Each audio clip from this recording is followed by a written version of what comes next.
All right, so it's live. I'm gonna give it a few minutes to see if anybody joins.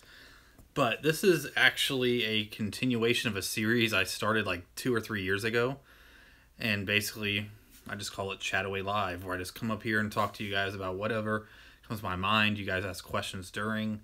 That was back in the days of Google Hangout. So just figured I'd go live and start this new Chattaway Live series, which is something I've done for years, and I just haven't done it in a few months. So, got my bottle of water here. Um, so, if you guys have any questions, just ask away. Hey, what's up, Bob? How you doing? DJ Bob in the house. So yeah, just decided to come live, and gonna try to do this like once a week. Actually have it under the Chattaway Live banner, because I miss going live and just chatting with people. So basically through this, if you're watching this live, you could ask questions whenever and I'll answer them when I can.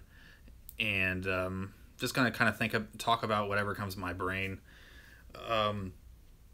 One thing that I've been really excited about recently is for my birthday last week, my wife got me a brand new record player.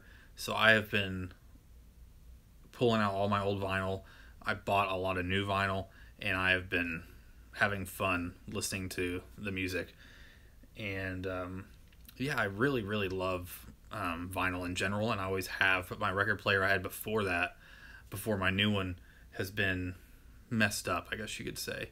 And so, yeah, so I've been really, really excited to finally play my vinyl again, and I've been getting a lot of new ones. For my birthday, I got the Vertigo soundtrack. I got the John Carpenter Lost Themes, the first one that he came out with, and some other ones. Then today I got Pink Floyd's Wish You Were Here came in the mail, which is my favorite Pink Floyd album. And as soon as I walked in the door after work, I put it on the player and I just started spinning it, and I just laid on the couch and decompressed, and I love that album so much. So, and this is actually the first birthday in a while that I didn't ask for a bunch of movies, because I really wanted to get a new record player. And for those of you guys who are new to my channel or don't know me very much at all yet, I have plenty of movies, and I have such a backlog of films that I own that I have not watched yet, that I'm trying to, really watch what I have. I have so many, and I think over the last few years I've just bought so much more, and I'm running out of shelf space. And I think my movie collection is, I know it's over, I think it's over 2,000 now. So it's and I don't do digital. I don't do digital downloads or anything like that. I have a couple friends that I always give my digital downloads to. I'm trying to see if I could get to where I could see the chat. Oh, okay, yeah, there I could see it. Bob says he hasn't bought a Blu-ray since July. Oh, what Blu-ray was that? I remember you shared a Blu-ray on Facebook, but I don't remember exactly what it was. I forgot. Yeah, but I don't do digital downloads, and so I'm purely a physical media person. That's what I started out on YouTube as, doing the whole Blu-ray DVD update thing. Started vlogging, which I've pretty much vlogged my whole life, but I started doing it on like a YouTube format. And like I said in my last stream, I cannot believe I've been on YouTube since 2011, and I've made videos consistently since then. And the friends that I've made, you guys know my good friend Luke Ryan. I met him on YouTube back in 2012 through another good friend, Robbie Webster, and we hit it off. We pretty much we chat all the time, and we've been close friends. And back in 2014, I can't believe that much time's passed, his fiance and him came and stayed with us, and it was awesome.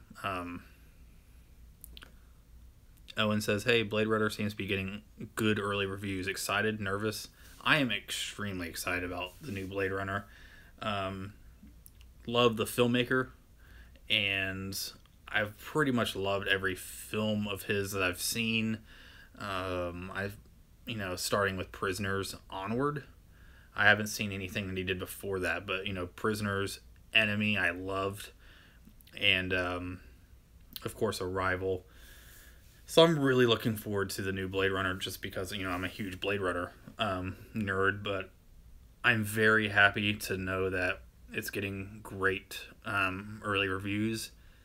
But even if it didn't, I don't think I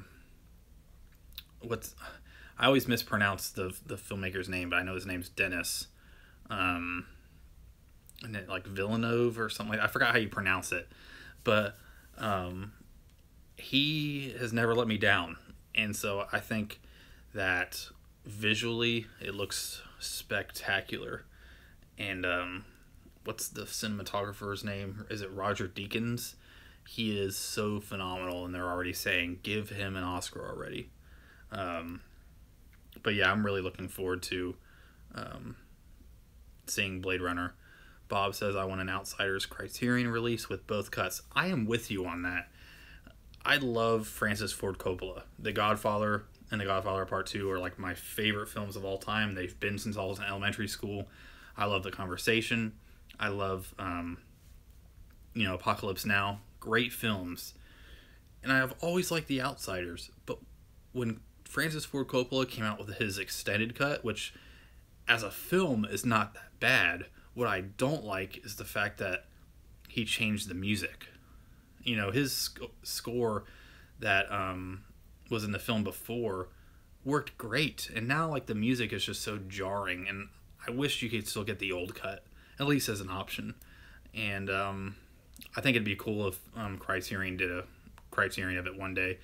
I mean, they did a Criterion of Rumble Fish, which is another Coppola film, and I'm pretty sure it's by the same author as like The Outsiders as well. But I really would love to see both cuts too, because I watched the film again like a few months back, and I was so disappointed because it was so jarring. The music was so jarring in it. At least give us an option. And Francis Ford Coppola isn't really the type to where he would like not give us the option, so I think it's more of like a Warner Brothers, whoever has the rights to the film.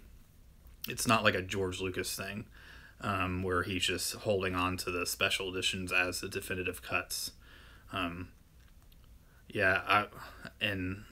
I'm just really, really excited for Blade Runner.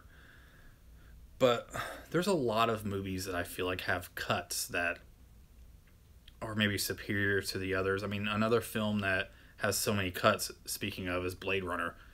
And I've seen all of them except for I think it's the theatrical, because the director's cut was the first one I ever saw. And isn't it the international cut? That's the other one. But the final cut is the one that I go to all the time. I love the final cut. Another film, of course, is Close Encounters of the Third Kind. One of those I have, I have the special edition the Blu-ray that has all the cuts on it. And sometimes I, alternate between each one, but I prefer the director's cut. And I preferred it before I realized it was the director's cut. I'm about to talk about this in another stream, because I'm going to kind of go all over the place with this stream. I love Close Encounters of the Third Kind. I love it. Steven Spielberg, he's one of my favorite filmmakers. I love it. But without giving away any spoilers to you guys, is there anybody else that just has a bad taste in their mouth in regards to a certain character's resolution? And I'm going to leave it at that. Because I don't think I'm the only one who has this kind of complaint that's always kind of rubbed me the wrong way. But, I want to kind of mention it really quick, but I don't want to spoil anybody. Oh well. we'll see. Maybe I'll talk about it in a future video. But, another film that I think is underrated and is Oliver Stone's Alexander. The theatrical cut, I did not like. I saw it in theaters and I did not like it. The director's cut that came out on DVD, it was director's cut, but it wasn't really exactly like a real director's cut. I didn't really care for that one as much either. Then they came out with the longer cut that's like 200 and something minutes, and it's like added so much to the film. That version, I was blown away by. And so that's the cut that I go to. It's like a 210-minute cut. I think it's the version that's on Netflix too. They call it like the Ultimate Edition or something like that for Alexander. But one of the other cuts, they have like 2 Ultimate cuts that are out now. So the Blue Corner, Batman vs Superman. Yeah, I liked Batman vs Superman in the theaters, flaws and all, but I really even more liked the theatrical cut, or the extended cut, of course. Okay, what's another one?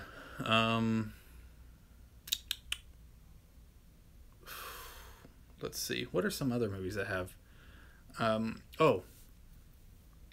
this one's more obscure to some casual moviegoers, but John Cassavetes' The Killing of a Chinese Bookie. What is my favorite Cassavetes film, and I watch it every year around the same time, usually the beginning of the summer. I don't know why, it just always falls like that. And there's 2 cuts. There's the original, I guess you could say it's the theatrical cut. The theatrical cut. But the version that has the theatrical cut was longer. And correct me if I'm wrong, the cut itself, like, it's probably not called the theatrical cut. But there's 2 cuts, one's longer, and he preferred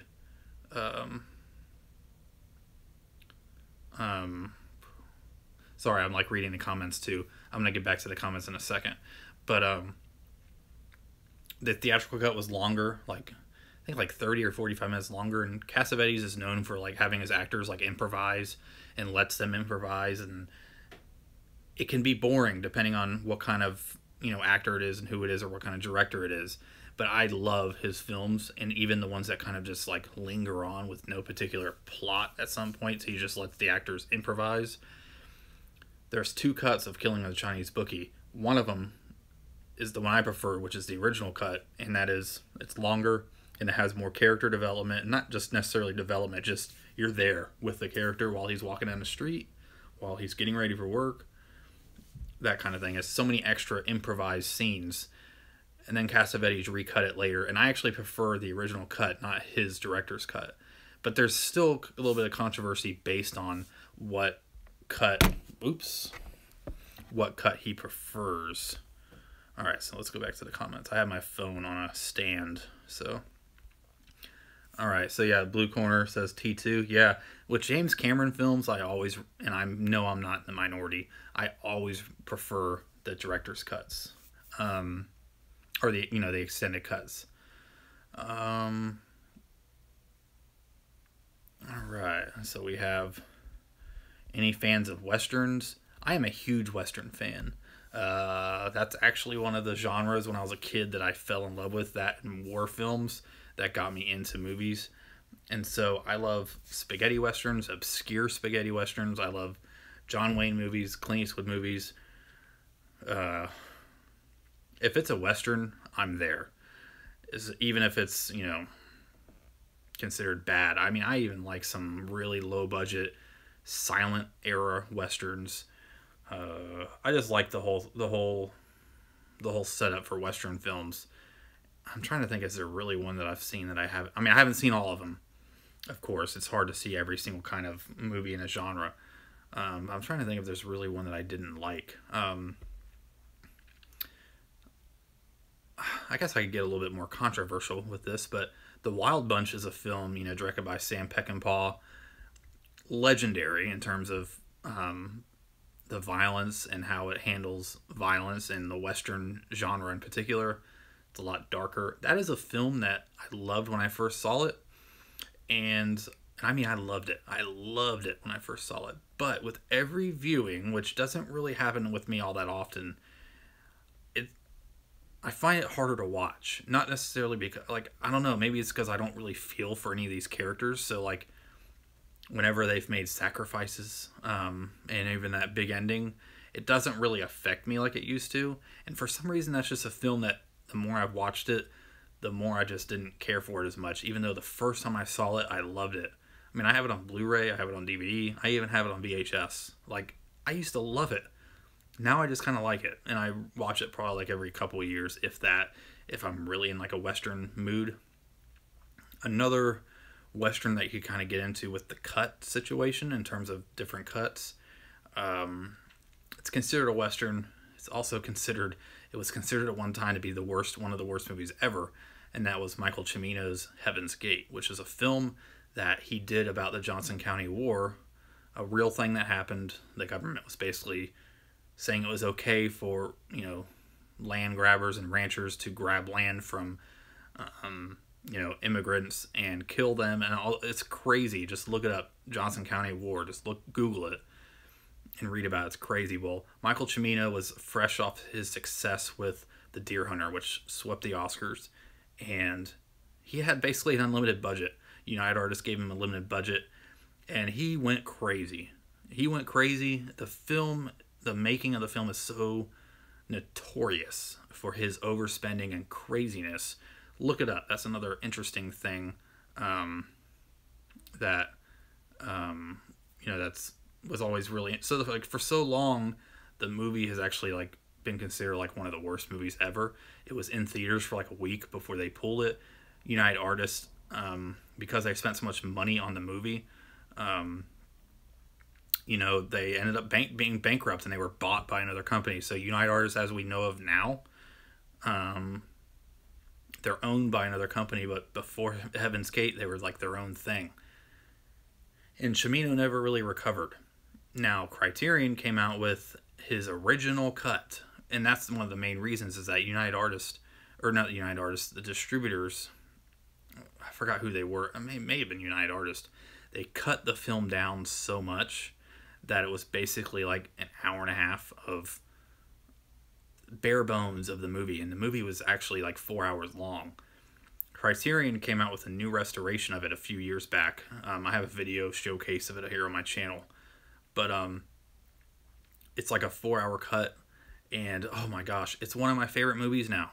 I love it, and I know a lot of other cinephiles that I'm friends with that love it as well, that were initially maybe turned off at first because of, one, the length, two, the history of it, but they ended up falling in love with it. And actually, I watch it, I'm due up to watch it again, because usually at the beginning of fall is when I usually watch it, and I haven't watched it in about 2 years, so I'm looking forward to seeing it again. It's amazing, an amazing movie if you watch that cut. John Hurt, Chris Christopherson, Christopher Walken, Sam Waterston as a villain. You got Jeff Bridges in there. It is loaded. So, all right, let me go back to sorry. All right.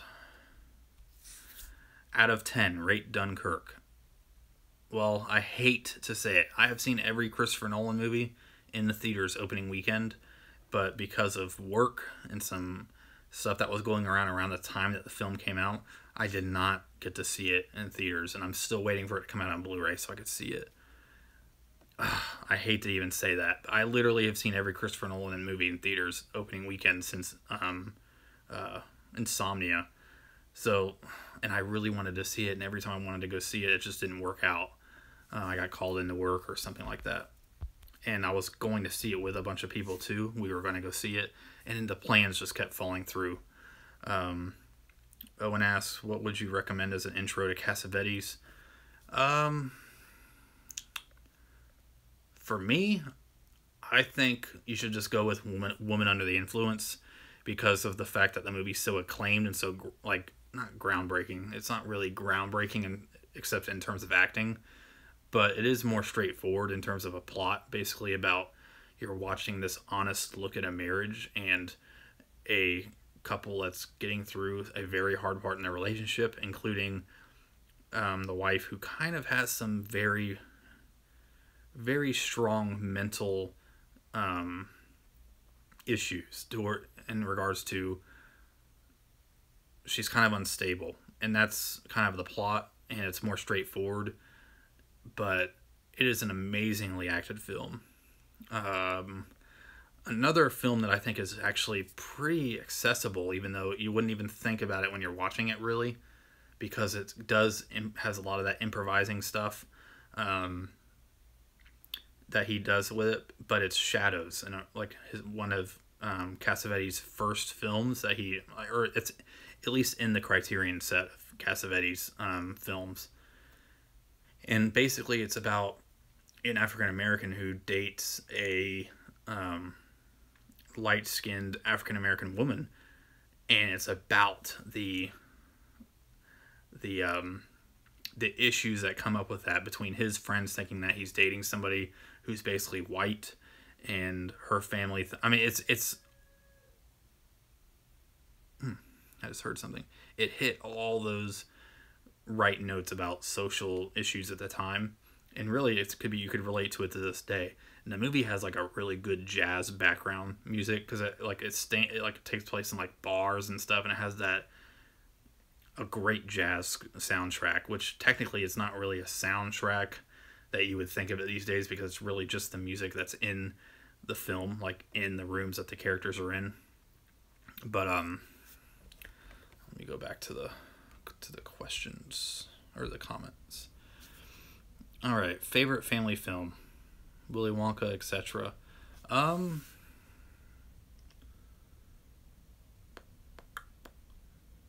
Okay, there's so many different kinds of like family films, but if I really had to think about it, I'm gonna think of a movie that, I watched growing up with my family, with my brothers.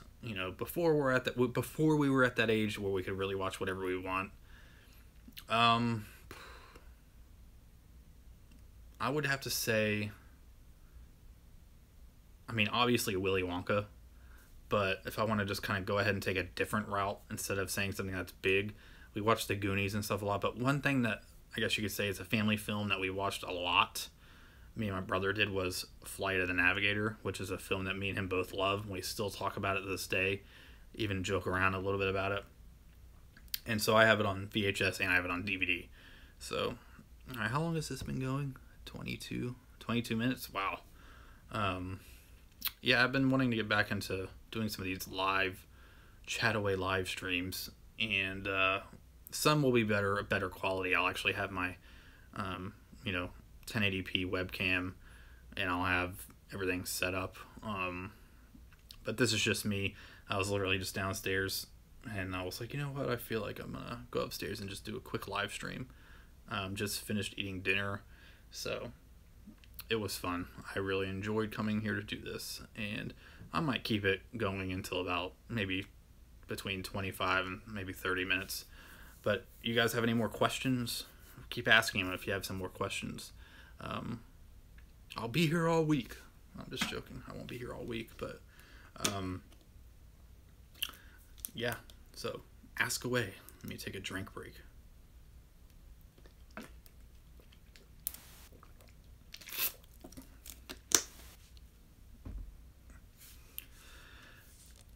All right. Well, since we're live and I haven't got any questions or anything, let's look and see some of these weird filters. Whoa, that's cool. All right. So now you're just joining me as, whoa, dance party. Bubbles. And now a sketch. That's interesting. All right. Well, I'm just going to go back to normal. So, yeah, I think that's going to be it, guys. Thank you so much for watching. I hope you enjoyed this. Be sure to check out previous videos. Like I said, this week I'm getting back to my favorite series, continuing to talk about that. I do have some Halloween related stuff that I'm going to be doing. I'm just not announcing it yet until I have it all filmed and scheduled to upload, because I don't want to say it and then all of a sudden nothing. So anyways, guys, oh, actually got another one. Do I like Alejandro Jodorowsky? I know exactly who you're talking about. I actually watched El Topo for the first time like a month ago, and I was like, what? It was so epic. It had that like spaghetti western feel to it, and it was like just exploitation, like exploitation in terms of like the violence and stuff like that. And the film was just like, I mean, it's batshit crazy, but it was awesome, and I really dug it. And I need to see more of his films. So I guess I could ask you, the viewer. Let me get off this thing that shows the what should I watch of his films next? What would you say I need to watch next? Isn't there one called The Holy Mountain that I'm pretty sure that's probably what you may say. That's what other people have kind of mentioned to me. But okay, yeah, Holy Mountain. So I was right. Yep, that's definitely gonna be the next one I see. Okay. Basically, I should probably see anything that has his name attached to it. I have seen that documentary a while back, and it was like late at night, but I think it was about his journey trying to make Dune. And I know it's like a legendary documentary in terms of the history of trying to make that film. But I wish there was a way for this to show you who's in the chat or who's in the watching the stream, so I could actually like, hey man, what's up? Anyways, yeah, I think the documentary was on like Netflix for a little while, or Hulu. I saw it on like some platform like that. What was it on? See, I have Netflix, Hulu, and Xfinity, so like, and we have Amazon Prime, so I kind of lose track on what's what, like what I watch on what. But yeah, this was fun. I really enjoyed coming on here and talking movies with y'all, which it naturally always comes back to movies with me.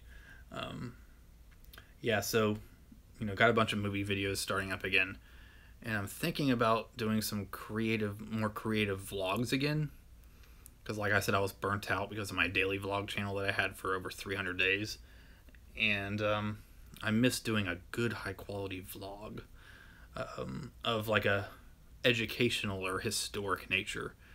So yeah, 27 minutes and 48 seconds. You know what? I think it's time to go. I'll go back downstairs and continue watching my Red Sox play, or watching them play. So anyways, guys, thank you so much for watching. See you next time. Leave comments down below if you're watching this later. See you guys. Bye.